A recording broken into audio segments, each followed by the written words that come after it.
Ladies and gentlemen, my name's Paul, and in this Rig-Limited.com video we're going to be discussing AMD versus Intel, but from a very different perspective to the usual affair.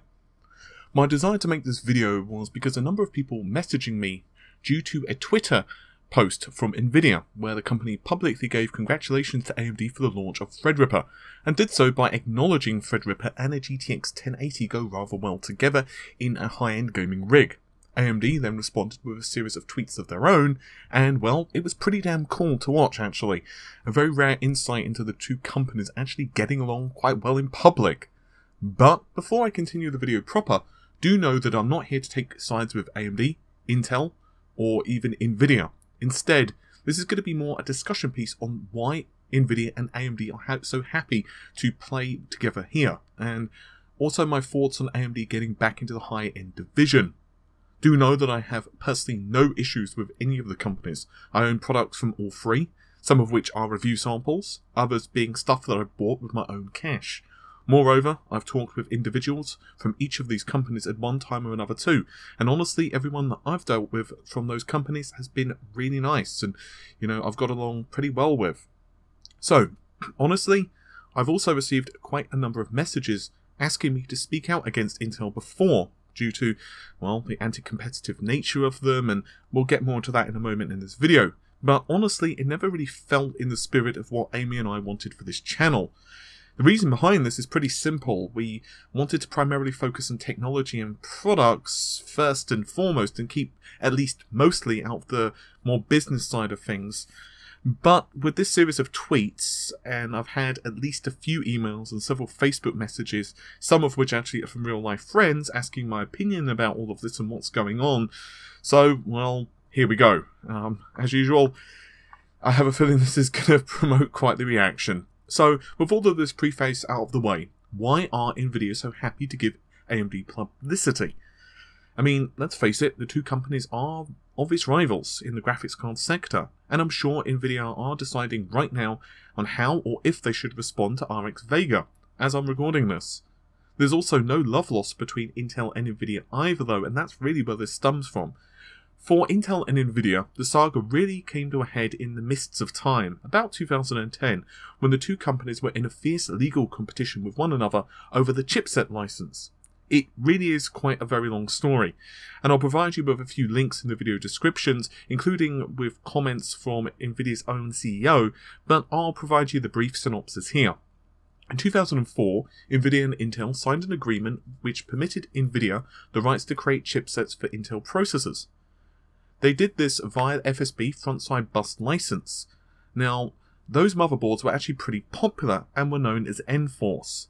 They were for processors such as the Core 2 Duo, Core 2 Quads, and offered support such as SLI, advanced sound capabilities, and honestly they also had an awful lot of PCIe lanes. They were pretty amazing for the time. But Intel then decided to essentially phase out FSB. This pretty much was blocking Nvidia from making use of this pattern, and all while pushing their own integrated graphics solutions, which of course was one of the things that Nvidia in their time have licensed to Intel. AMD and Intel are certainly no stranger to litigations, with the two companies having a rather strange and strained relationships themselves over the past few years. Perhaps the most bizarre thing about all of this is AMD are forced to license x86 from Intel, and Intel in turn licensed AMD's x64 technology. Intel have had a number of legal anti-competitive scuffles with AMD over the years, and indeed the FTC were involved too.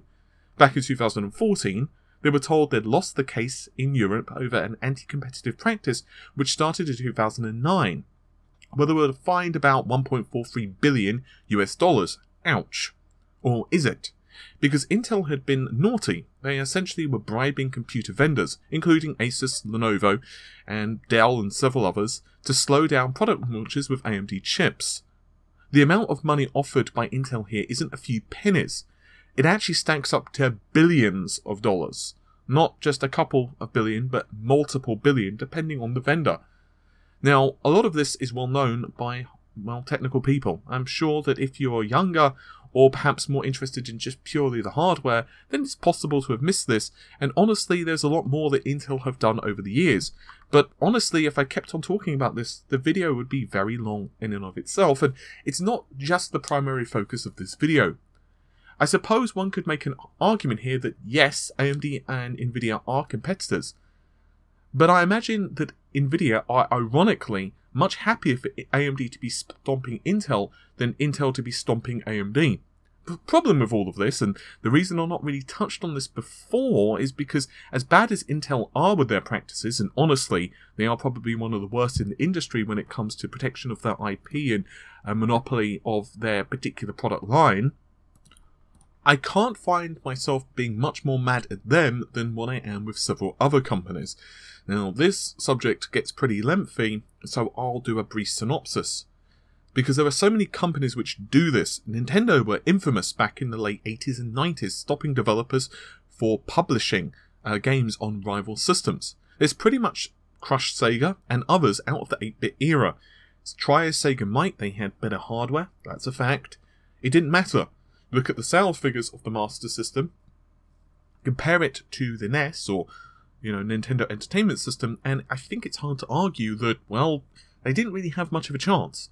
In fact, it really took the 16-bit era when Sega were just incredibly brutal with its marketing. And then, finally, Sega managed to get some foothold on the market. Even now, Nintendo are still using their YouTube policies to pretty much censor and control content they just don't want there. So if you've got a negative review or whatever, well, you're pretty much out of luck because you have to monetize your content through their particular program, which, let's face it, is not exactly consumer friendly. I'm just going to be honest with you. And then, well, there's Microsoft. I love what Microsoft have done as a company in many ways, and one can make an argument that without them the PC might not have evolved to be as popular or easy to use as it did. But one of the more famous examples that Microsoft did to control the market was to encourage OEMs to sell PCs with Microsoft operating systems installed. This, supposedly, Microsoft would argue, is to cut down on piracy after computers have been released. After all, a computer technically is no use without an operating system. But, of course, you're going to scream, what about Linux? Indeed. Well, there was also Halloween documents. No, I'm not joking. They were literally called Halloween documents. And these leaked documents stated Microsoft employees believed open source software, including, and primarily Linux, might I add, as a major threat to the company's position of dominance in the future. As a slight aside, and this is actually not scripted, this is one of the rare instances I script a video, as you can possibly tell. This is one of the reasons that I was so supportive of Valve's SteamOS when it first launched. I was like, yay, this is amazing. And I was actually having this conversation with someone on Facebook, actually a couple of people, but more recently someone else, and he hasn't given me permission to share his name, so I won't do so. But I was having a conversation with him, and I said, I'd love for Steam to become incredibly popular, SteamOS. The problem is then you've got a different set of problems. And that really is that then Valve have a very, very big stranglehold on PC gaming. But I'll get to them more in a moment.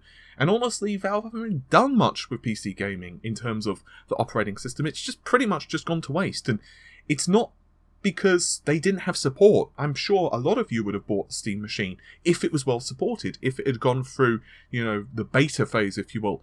Especially if developers had, supported it.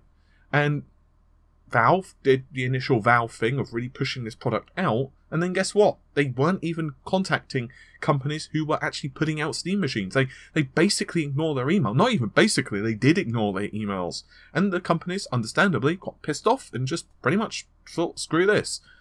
Anyway, what about Nvidia? Well, they're the hero of this video, right? After all, they're congratulating AMD. Not so much.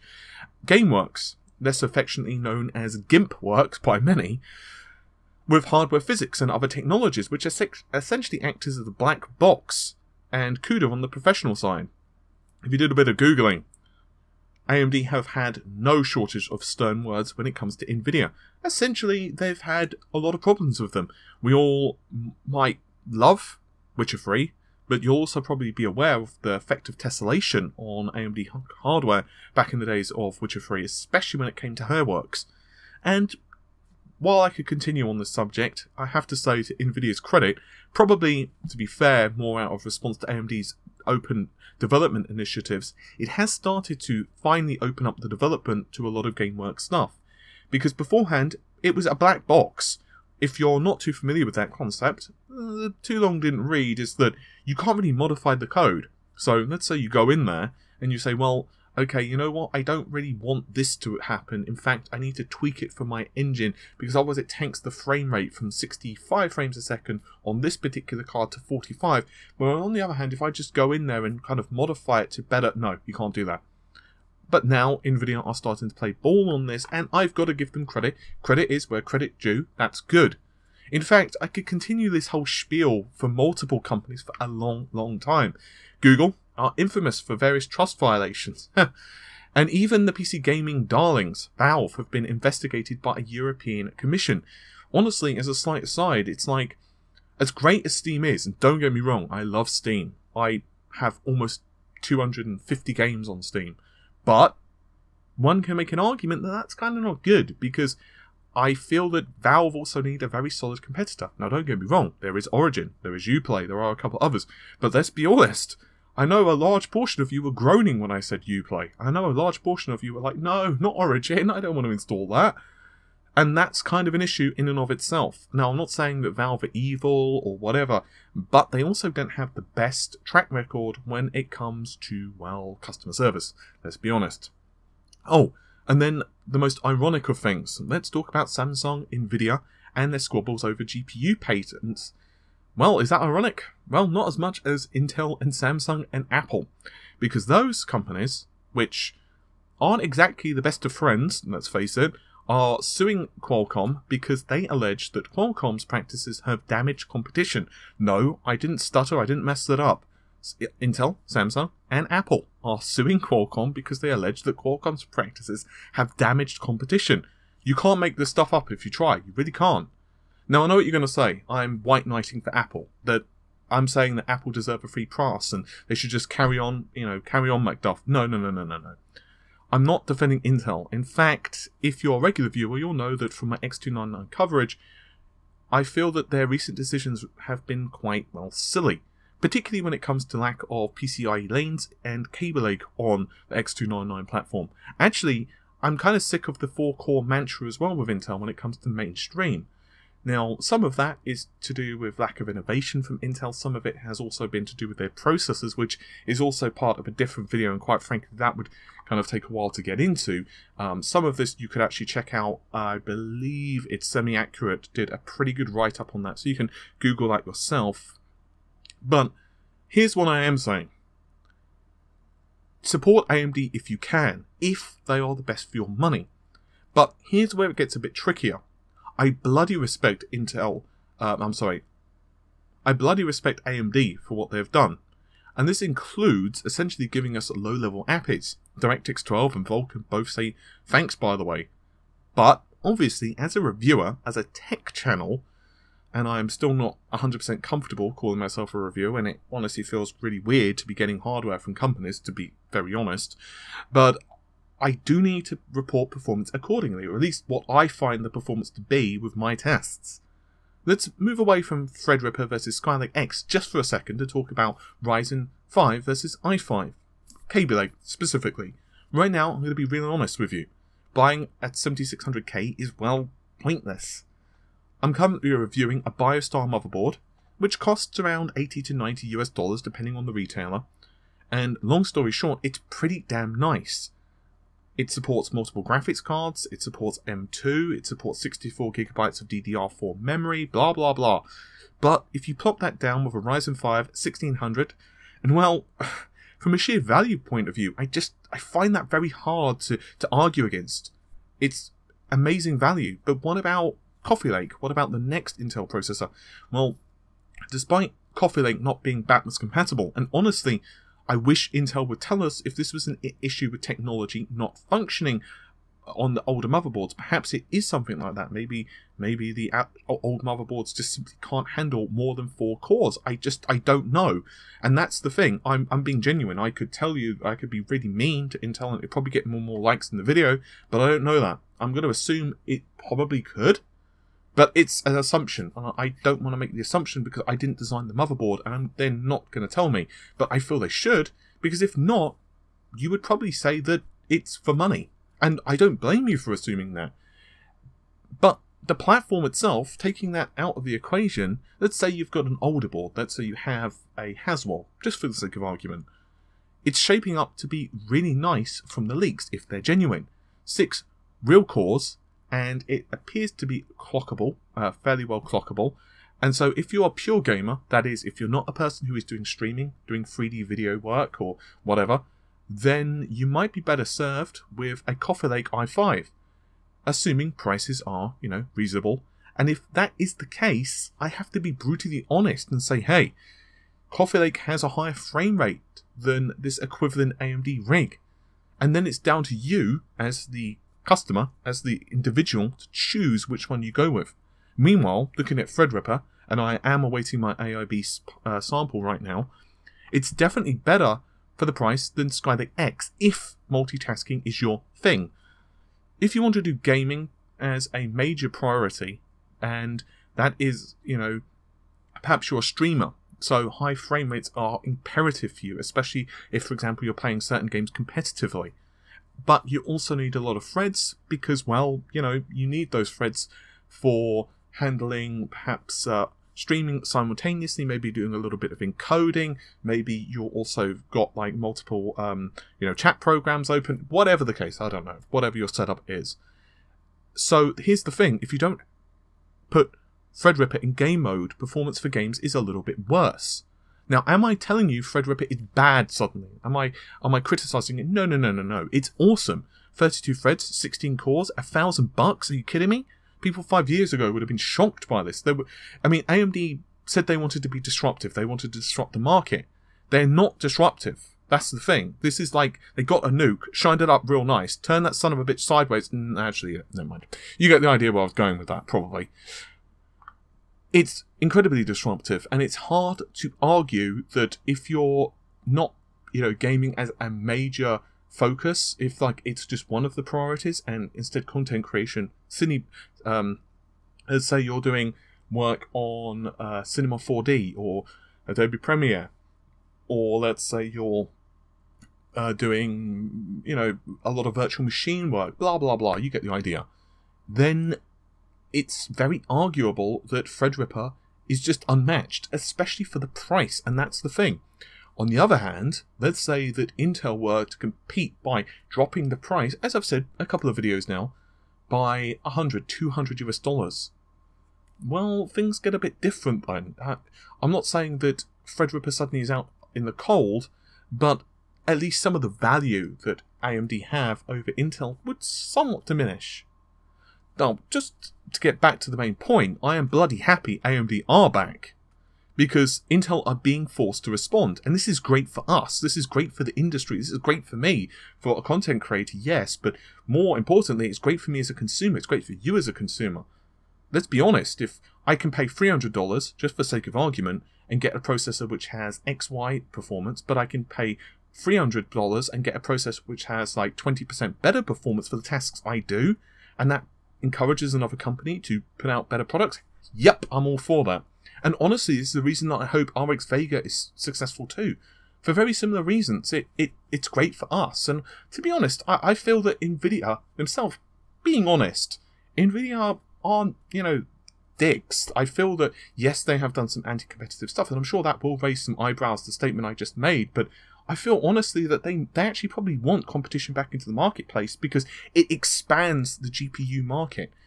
One of the things I will say for Nvidia, and this is evident of just watching any conference from Nvidia, any GTC conference, they have an incredible passion when it comes to parallel computing. So the idea of actually having others, expanding that universe, expanding their consumer base, improving AI, improving all of this stuff, it's not shrinking the market for them, it actually is expanding it. Probably. I'm making assumptions.